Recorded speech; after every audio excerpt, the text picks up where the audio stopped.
Hello नमस्कार, मैं हूं दीपक और आप देख रहे हैं डीएसके टॉक्स। जस्ट इमेजिन कीजिए अगर बिग बॉस जो है वो डिस्कवरी चैनल पर आ रहा होता तो वहां पर वॉइस ओवर कैसा दिया जाता कि बिग बॉस के घने जंगलों में आपका स्वागत है।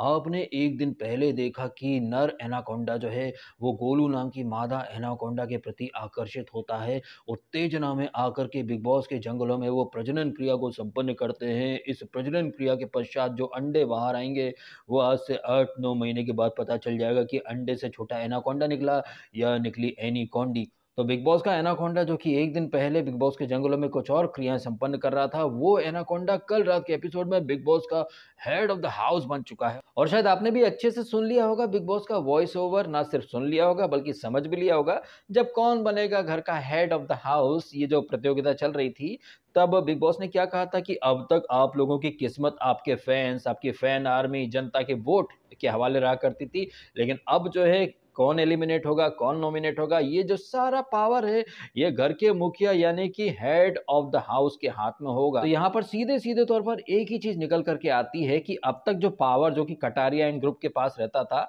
उन्हीं में से कोई बाहर वाला बना करता था। फिर वही लोग डिसाइड करते थे जैसे कि पलोमी का एलिमिनेशन होना चाहिए, नहीं होना चाहिए, कौन जाना चाहिए, कौन नहीं जाना चाहिए। तो वो जो पावर का पलड़ा था वो दूसरी तरफ था, यानी कि कटारिया ग्रुप की तरफ था। वो पावर का पलड़ा अब एनाकोंडा ग्रुप की तरफ आ चुका है और एनाकोंडा जंगल में मंगल करके रिवॉर्ड पर रिवॉर्ड हासिल कर रहा। ना कोई बैशिंग है, ना थप्पड़ मारने के बावजूद निकाला नहीं गया, उसके बाद हेड ऑफ द हाउस भी बन गया। अब उसी के हाथ में पूरा पावर आ जाएगा।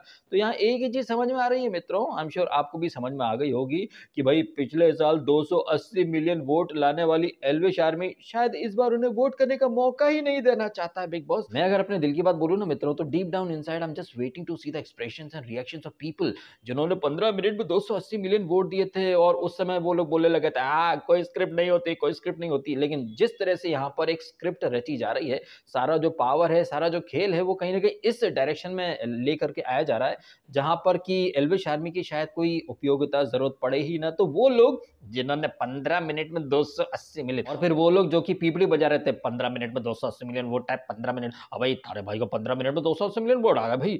तो वो एल्विश जो कि अंदर था, उसके लिए उसकी आर्मी ने 15 मिनट में 280 मिलियन वोट कर दिए थे। अब वो एल्विश खुद बाहर है तो आई थिंक 560 मिलियन वोट तो होना ही चाहिए। लेकिन अगर उनके वोट की जरूरत ही ना पड़ी और कटारिया को पहले ही बाहर फेंक दिया, तब वही लोग जो कि कल तक कह रहे थे अरे हमारे वोट ने जिताया, अरे मेकर्स की मर्जी थोड़ी ना, थारे भाई के फॉलोअर्स की मर्जी चलती है। अब वही लोग अगर कटारिया बाहर जाता है उसके बाद अरे भाई बॉयकॉट करे, भाई थारा शो जो है घना बकवास है, भाई थारे शो में स्क्रिप्ट होती है, जनता की तो कोई अहमियत ही नहीं है। तो कितनी जल्दी लोग एकदम से थूक करके चाटेंगे, पाला बदलेंगे। और ये जो पाला जो बदलते हैं लोग, वो आपने पता नहीं कब से देख रखा है। बिग बॉस 12 में लोगों को कलर्स फेस बुरा लग गया था, लेकिन कलर्स फेस अगले सीजन में पकड़ लिया। और कहीं ना मेकर्स भी ना ये अच्छे से समझ चुके हैं। आप देखें बिग बॉस 12 से 15 तक हर सीजन कलर्स फेस ही जीता है। तो मेकर जो है वो अच्छे से समझ गए हैं कि वो लोग जो गाली देते थे कलर्स वालों को कि भाई कलर्स फेस ही जिताए जाते हैं, कलर्स फेस ही जिताए जाते हैं, आई थिंक वहीं से ना मेकर्स ने एक अलग ही प्लान बना लिया कि अब देखते हैं कि वो लोग जो मेकर्स को ब्लेम करते थे वो खुद कितने बायस्ड हो जाते हैं, खुद कैसे अपने फेवरेट के लिए अंधे हो जाते हैं, किसका गेम अच्छा है, किसका परफॉर्मेंस अच्छा है। लोग उन चीजों को देखेंगे या अंधी फैन फॉलोइंग के आधार पर, जैसे कि आपने देखा छपरी स्टैन या छपरी वो जो आया था मुन्नी बदनाम। तो मेकर्स बड़ा तगड़ा गेम खेल रहे हैं, ना सिर्फ अंदर खेल रहे हैं बल्कि बाहर भी लोगों के साथ खेल रहे हैं। अब मेकर्स खुल करके कह सकते हैं कि भैया हमको तो बड़ा तुम लोग गाली दिया करते थे कि कलर्स वालों को जिता देते हो, जो डिजर्विंग होते हैं उन्हें नहीं आप जिताते हो। अब आप लोग बोलो, क्या आप लोग डिजर्विंग को पिक करते हो? आप तो सिर्फ अंधी फैन फॉलोइंग के आधार पर किसी को नुबड़े को, जैसे कि स्टैन कुछ नहीं करा फिर भी उसे वोट ज्यादा आ गए। तो मेकर्स कैसे गेम खेलते हैं अंदर भी बाहर भी, ये तो आपको समझ में आ ही गया होगा।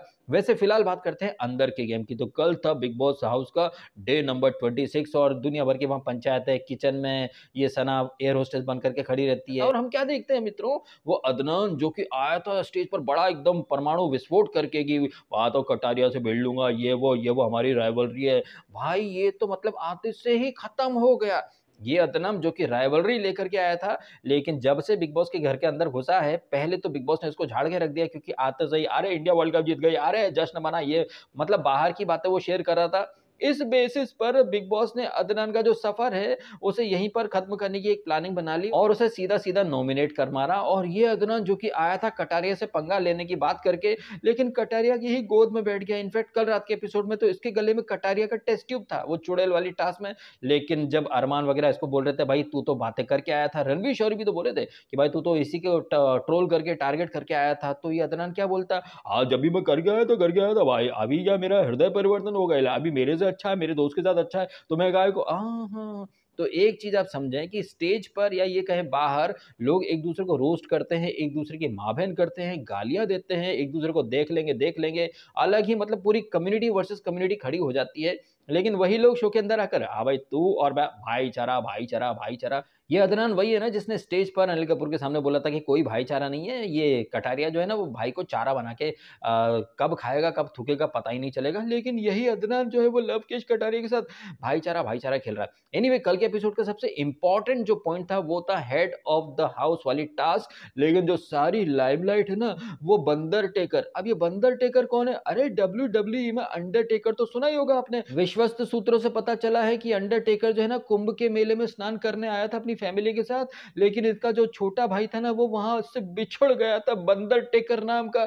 लेकिन आप देखिए भाई समय संयोग की बंदर टेकर जो है वो बिग बॉस के घर में आकर के डब्ल्यूडब्ल्यूई वाली स्किल्स दिखा रहा है, कुर्सियां तोड़ रहा है, प्रॉपर्टी डैमेज कर रहा है, शर्ट फाड़ रहा है, मतलब खुद को खली बली दिखा रहा है। खली बली तो नहीं, वो अंडरटेकर के परिवार से ताल्लुक रखता है। बंदर टेकर कौन? बंदर टेकर साई केतन राव, बड़ा डिसेंट बनता था, बड़ा जबरदस्त सेंसिबल इंसान का वो एक्ट कर रहा था। लेकिन ये एक्टिंग कब तक चलेगी? लेकिन हाँ, फिल्मों में इसको खली बले वाले रोल मिले या फिर डब्ल्यूडब्ल्यूई में अंडरटेकर की जो लेगेसी है उसे आगे कैसे बढ़ाया जाए, इसके बारे में बंदर टेकर जो है उसने भर भर के कल ऑडिशन दिए। ये लात मार रहा है, ये कर रहा है।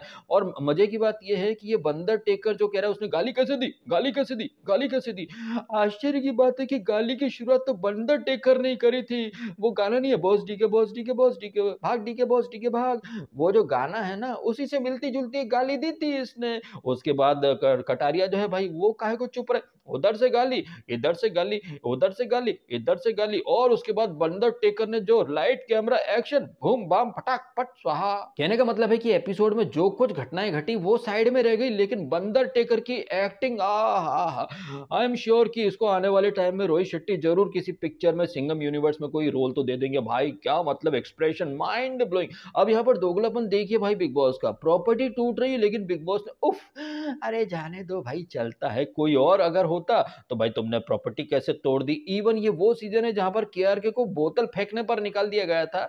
वो आई थिंक कौन, आसिम रियाज, बिग बॉस 13 में कुछ कटोरी या बाउल फेंका तब तो सलमान खान, ये प्रॉपर्टी क्या तुम अपने घर से लेकर के आए थे क्या, है तुम्हारे बाप का माल समझ रखा है क्या तुमने। लेकिन यहाँ साई की तरह प्रॉपर्टी तोड़ रहा है, कुर्सियां फेंक रहा है। ये जो सीन था ना मित्रों, ये बिल्कुल बिग बॉस 16 में जो शालीन भनोट और वो छपरी स्टैन के बीच में जो एंकल ट्विस्ट जो हुई थी ना उसकी मिस ब्रांड की, उनकी एंकल के चक्कर में दोनों लड़ पड़े थे, माँ बहन की गाली दी गई थी और उधर से स्टैन ने भी कुर्सी वगैरह उठाई थी, इधर से कुछ ऐसी कुछ बात हुई थी जिसके ऊपर उस सीजन की टू महान टू रियल बलिदानी महिला जो थी ना उसने अपनी रोटियां सेकने की कोशिश करी थी, गला पकड़ लिया था शिव ने। मतलब कैसे इन लोगों ने तिल का ताड़ बनाया था वो तो आप सबने देखा ही। और इस मचांड के बाद जब वीकेंड का वार आया था तब सलमान खान ने छपरी स्टैन को क्या बोला था कि जब तू एक गाली देगा ना तो बेटा उधर से दुगनी रफ्तार में गाली आएगी, तो अगर गाली दे सकते हो ना तो सुनने का भी दम रखो। लेकिन शायद ये वाली बात अंडरटेकर के छोटे भाई बंडरटेकर को पता नहीं है। वो खुद तो लोगों को गाली दे सकता है लेकिन उधर से गाली आ जाए, तूने माँ की गाली कैसे दी, माँ की गाली कैसे दी। और बताइए भाई साहब,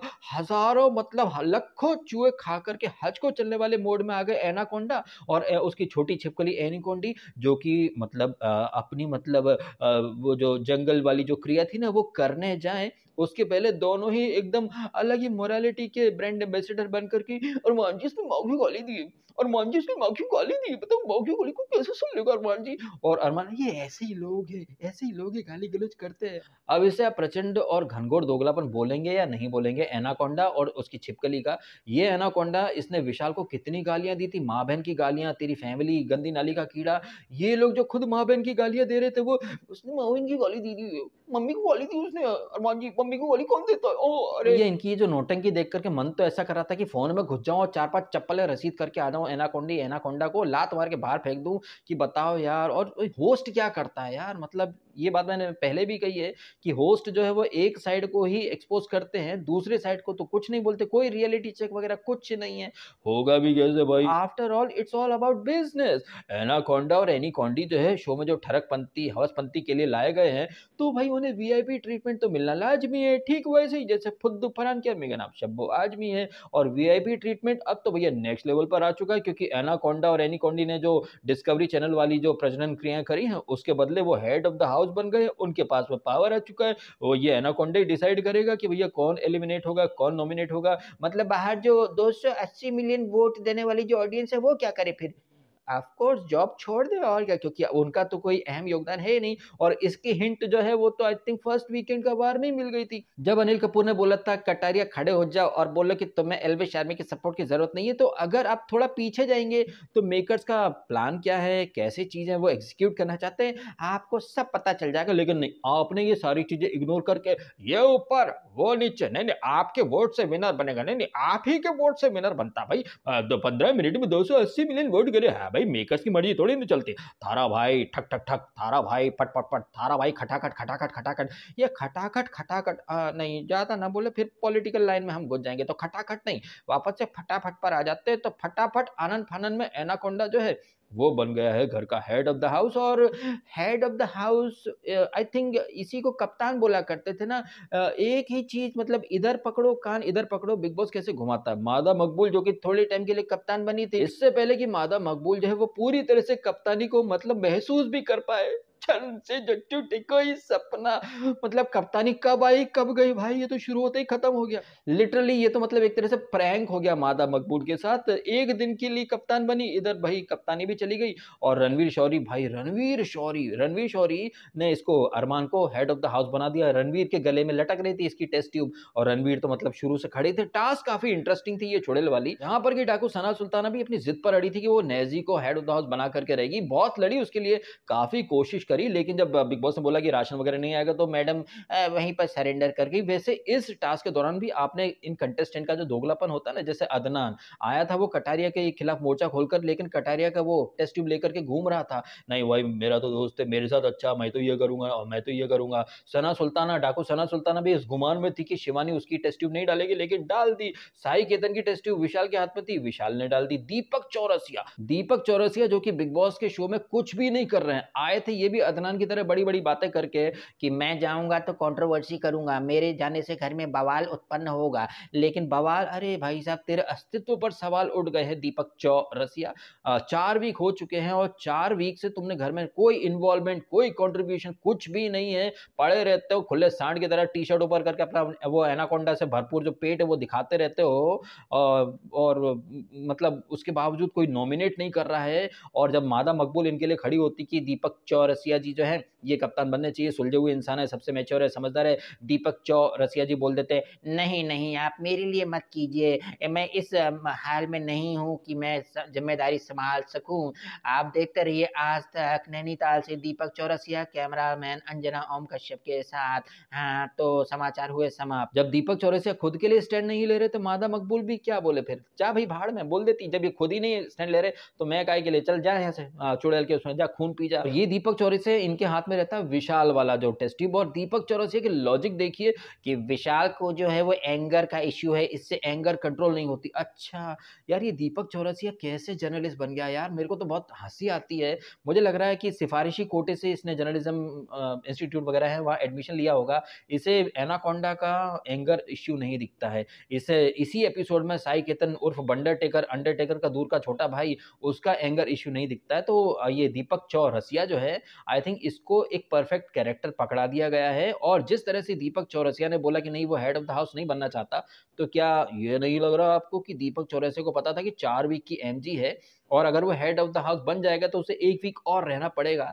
आई थिंक इस वीकेंड दीपक चौरसिया का एलिमिनेशन लोड हो रहा है, शायद उसकी 4 वीक की एमजी जो है वो उसकी एक्सपायरी जो है वो खत्म होने वाली है, उसकी वैलिडिटी खत्म होने वाली है। इसीलिए दीपक चौरसिया ने खुद बोल दिया नहीं नहीं आप मुझे कप्तान मत बनाइए, मुझे तो वैसे भी इस वीक बाहर जाना है। अब क्या आपको नहीं लग रहा कि दीपक चौरसिया ने जिस तरह से खुद ही बोल दिया कि वो हेड ऑफ द हाउस नहीं बनना चाहते हैं, दैट मीन्स व्हाट?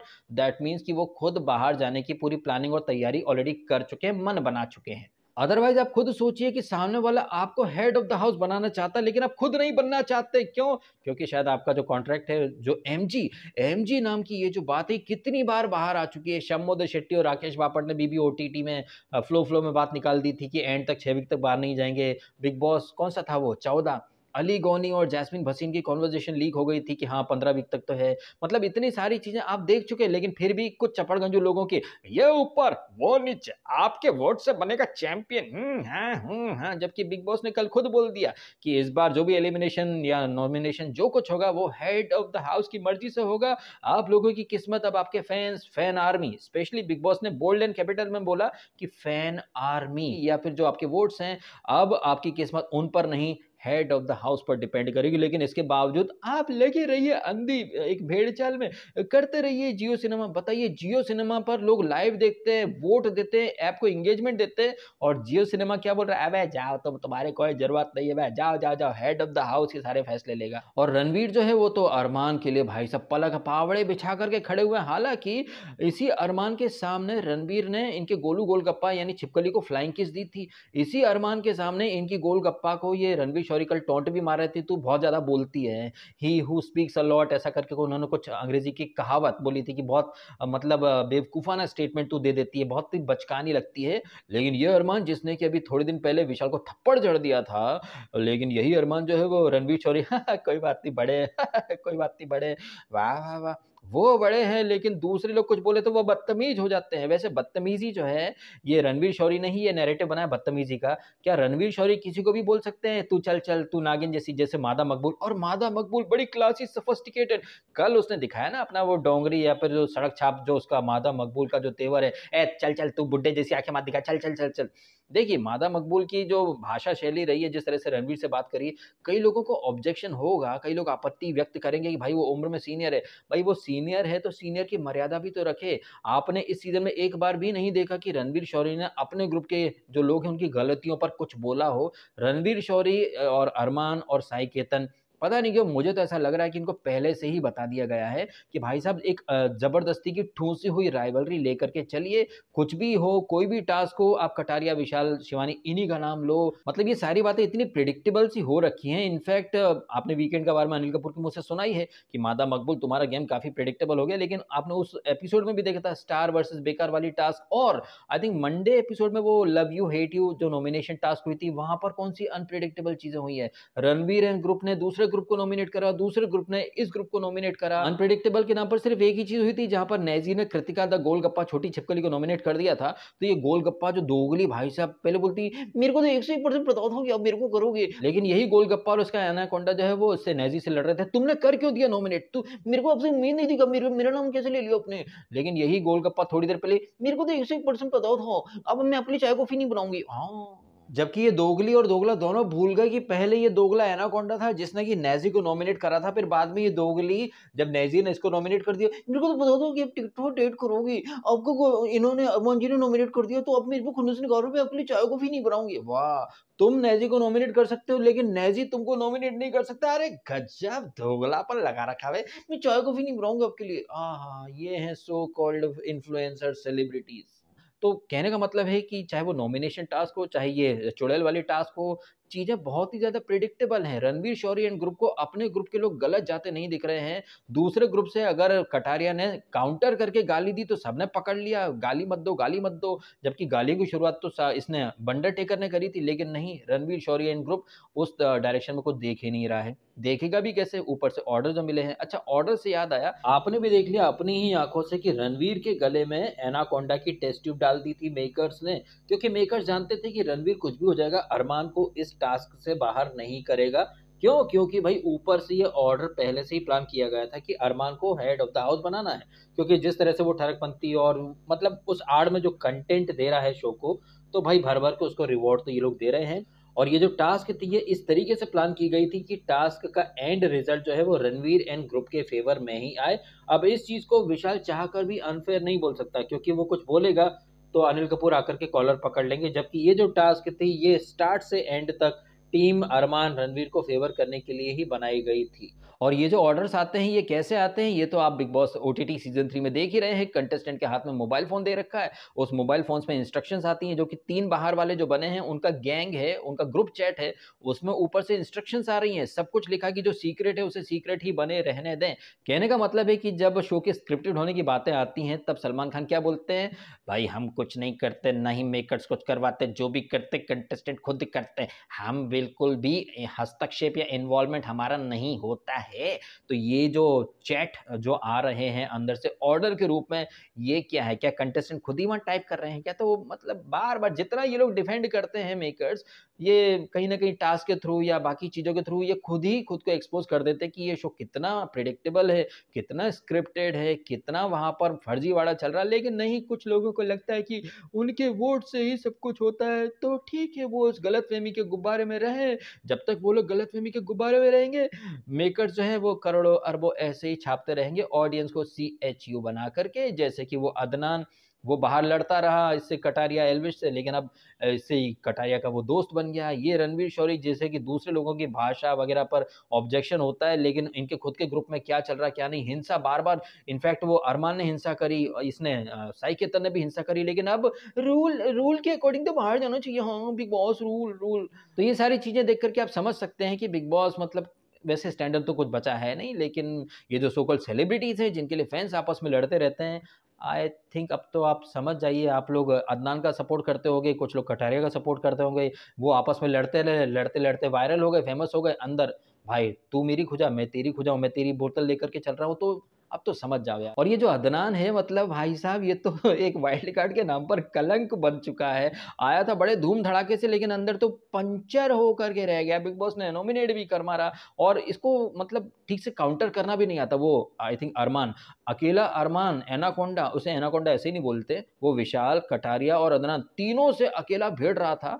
वहाँ पर तो एनाकोंडा भारी पड़ गया था। वो Punjabi I think Haryanvi accent में बोल रहा था, मन्ने बहरा है, क्या नहीं है। वो अदनान भी बाहर की बातें ट्रैक कर रहा था। बिग बॉस ने फिर उसको टॉन्ट मार दिया कि भाई तुम ऐसा करो, बाहर की बातें ही कर लो, बाहर की बातें करे जा रहे हो, करे जा रहे हो, करे जा रहे हो। तो अदनान जो है वो मंदिर का घंटा बन चुका है। वो भी सोच रहा होगा मैं बीप बीप था जो इस शो में आया। इनफैक्ट जिस तरह से अदनान ने आते से ही अपने पैरों पर कुल्हाड़ी मार ली और बिग बॉस जैसे बार-बार कह करके उसे ज़लील कर रहा है, ये देख कर के टीम 07 के जो बाकी के मेंबर्स हैं, उनके अंदर एक डर पैदा हो गया होगा कि भाई जाएँ या ना जाएँ, जाएँ या ना जाएँ। आपके क्या ओपिनियन इन सारी बातों के बारे में? जिस तरह से anaconda head of the house बन गया है एक्चुअली में, और घर के जो सारे अधिकार, पावर, ड्यूटी एलोकेशन से लेकर के एलिमिनेशन तक सारा जो कंट्रोल है वो दूसरे ग्रुप में शिफ्ट कर दिया है बिग बॉस ने। लेकिन आपको ये चीज़ें नहीं देखनी, आपने तो अरे मारा कटारिया, अरे मारा ये, अरे मारा वो, आप इन्हीं में बिज़ी रहते रहे। मेकर्स अपना गेम पतली गली से खेल जाते हैं, लेकिन क्या बोला जाए? चलिए वीडियो खत्म कर देता हूँ। Thank you so much.